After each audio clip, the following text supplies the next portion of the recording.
Assalamualaikum warahmatullahi wabarakatuh. Perkenalkan, nama saya Iqbal Jayusman dengan NIM J240120141 dari Departemen Manajemen Sumber Daya Perairan, Fakultas Perikanan dan Ilmu Kelautan Angkatan 57. Di sini saya akan membahas mengenai aspek-aspek dan pengaplikasian dari biologi perikanan.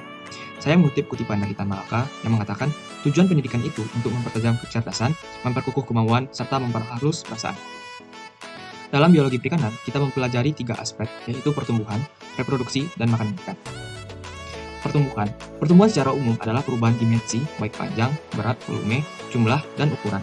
Persatuan waktu baik individu, stok, maupun komunitas.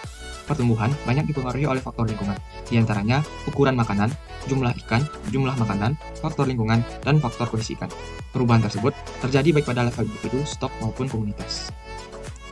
Dalam pertumbuhan, ada 3 bidang juga yang kita pelajari, yaitu distribusi frekuensi panjang yang mengetahui untuk persebaran ukuran panjang atau parameter panjang dari ikan tersebut.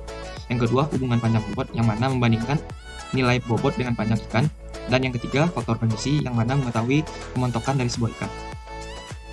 Selanjutnya, reproduksi. Reproduksi merupakan salah satu proses alami yang terjadi pada makhluk hidup yang bertujuan untuk menambah jumlah populasi yang ada. Dalam reproduksi, ada 5 aspek juga yang kita bahas. Yang pertama, proporsi kelamin yang membandingkan jumlah antara jantan dan betina. Proporsi kelamin yang baik itu yang mana jumlah jantan dan betinanya itu sama atau jumlah betina lebih banyak daripada jantan. Selanjutnya, tingkat kematangan gonad yang mana melambangkan atau menggambarkan tingkat kematangan gonad dari sebuah ikan. Tingkat kematangan gonad atau TKG itu juga terbagi dari 5, TKG 1 sampai 5. Pada TKG 1 sampai 2 ikan belum siap untuk memijah, TKG 3 sampai 4 ikan sudah siap melakukan pemijahan, dan TKG 5 ikan sudah selesai melakukan pemijahan. Selanjutnya, indeks kematangan gonad, yang mana ini merupakan perbandingan nilai bobot gonad dengan bobot tubuh ikan. Yang keempat, yaitu fekunditas, yang merupakan total telur yang ada dalam gonad ikan sebelum melakukan pemijahan. Yang terakhir, diameter telur, yang mana nilai garis tengah dari telur ikan. Tujuan parameter diameter telur untuk mengetahui proses pemijahan dan waktu pemijahan dari sebuah ikan. Yang ketiga, makanan ikan. Makanan adalah organisme, bahan, maupun zat yang dimanfaatkan ikan untuk menunjang kehidupan dan perkembangan organ tubuhnya. Kebiasaan makan atau feeding habit adalah tingkah laku ikan saat mengambil dan mencari makanan. Analisa makanan ikan dilakukan melalui pengamatan isi usus ikan tersebut. Ada jenis ikan yang aktif makan selama 24 jam dan ada pula yang hanya makan pada waktu-waktu tertentu. Saat ikan aktif mengambil makanan, dalam 24 jam disebut feeding periodicity.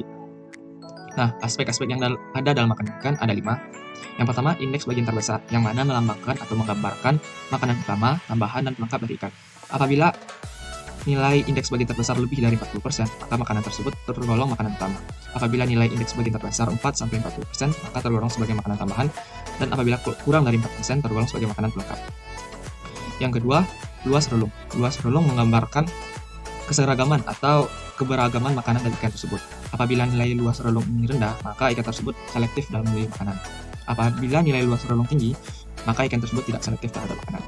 Selanjutnya, tumpang tindih. Tumpang tindih merupakan persaingan yang ada pada ikan tersebut dalam memperoleh makanan. Hal ini berhubungan langsung juga dengan luas relung. Apabila nilai tumpang tindih tinggi, maka persaingan yang ada dalam ikan tersebut tinggi dalam memperoleh makanan. Yang keempat, panjang usus relatif. Panjang usus relatif yaitu membandingkan panjang usus dengan panjang tubuh ikan, yang mana apabila nilainya kecil dari 1, ikan tersebut masuk ke dalam ikan karnivora, 1-3 ikan omnivora, dan lebih dari 3 ikan herbivora. Yang terakhir, indeks isi lambung, yang menggambarkan kebiasaan makan dari ikan tersebut. Manfaat menganalisis aspek-aspek tersebut. Yang pertama, mengetahui perkembangan yang dialami oleh ikan melalui analisa parameter panjang, berat, dan morfologi ikan. Kemudian, memprediksi pola pertumbuhan ikan, faktor kondisi, dan kelompok umur, serta menduga pola perkembangan populasi ikan yang diamati. Yang kedua, mengetahui tentang tingkat kematangan gonad dari sebuah individu, kemudian dapat memprediksi waktu pemijahan tahap perkembangan untuk berikutnya. Yang ketiga, mengetahui jenis-jenis organisme yang dimakan oleh ikan, mengetahui waktu-waktu aktif makan dari ikan, dan melihat proporsi dan keseimbangan makanan dari ikan. Pengaplikasiannya dalam bidang perikanan yaitu dalam budidaya perikanan. Nah, apabila kita mengetahui distribusi frekuensi panjang, kebiasaan makan, dan reproduksi dari ikan, maka budidaya ikan tersebut dapat menunjang naiknya budidaya perikanan. Yang kedua, untuk meningkatkan stok ikan yang ada di alam. Yang mana kita ketahui apabila ikan tersebut terjadi overfishing, akan bisa menyebabkan kepunahan dari ikan tersebut. Maka dalam bidang perikanan, ilmu ini berguna juga untuk meningkatkan stok ikan yang ada di alam. Dan yang terakhir, untuk menjaga populasi ikan, yang mana dengan mengetahui makanan ikan, reproduksi, ini bisa menunjang populasi ikan yang ada di alam. Mungkin hanya itu yang dapat saya sampaikan, terlebih dan kurang saya mohon maaf.